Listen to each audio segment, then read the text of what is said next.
Praktik joki telah merambat ke berbagai bidang, termasuk dunia pendidikan. Joki tugas, joki skripsi, joki Mobile Legends, dan joki-joki lainnya sudah terasa sebagai pekerjaan yang profesional. 2023 lalu, media dihebohkan oleh kasus joki CPNS Kejaksaan Lampung. Tersangka kasus ini merupakan mahasiswi asal Institut Teknologi Bandung. 6 orang tersangka dari kasus ini telah diserahkan ke pihak Kejaksaan Tinggi Lampung. Praktik joki kini tidak lagi dilakukan secara sembunyi-sembunyi. Mereka dengan leluasa menyebarkan jasa mereka di berbagai platform di sosial media, hingga menggait para influencer untuk ikut mempromosikan jasa mereka.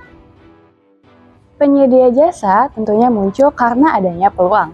Lalu bagaimana praktik joki ini bisa muncul bahkan menjamur di dunia pendidikan?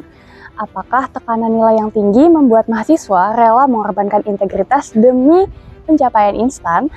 Atau kurangnya pengawasan, minimnya kesadaran akan pentingnya kejujuran akademik, atau karena lemahnya dukungan dari lingkungan sekitar yang mendorong praktik joki ini berkembang.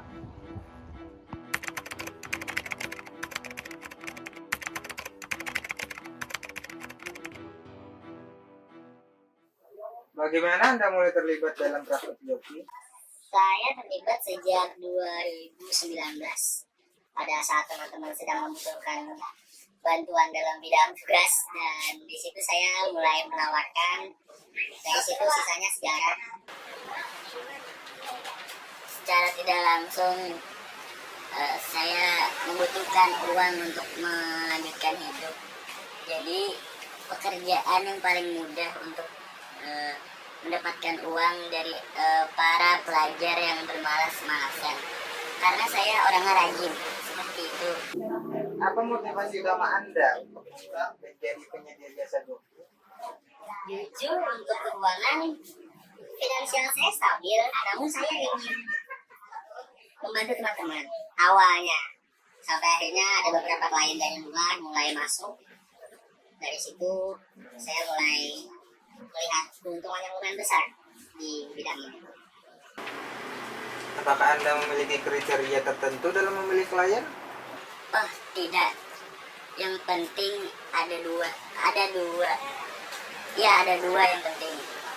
Uang dan duit. Bagaimana proses kerja Anda dari awal hingga akhir?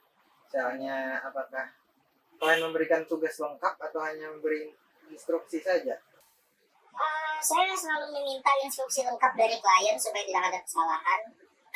Saya meminta rincian lah, supaya tidak ada revisi atau apa, karena kadang revisi kalau tugasnya lumayan besar, saya minta lebih. Jadi supaya saya dan klien sama-sama nyaman, saya minta rincian lebih detail untuk tugasnya. Oke. Joki jenis apa yang biasanya Anda tawarkan? Joki yang saya kerjakan itu berbagai macam.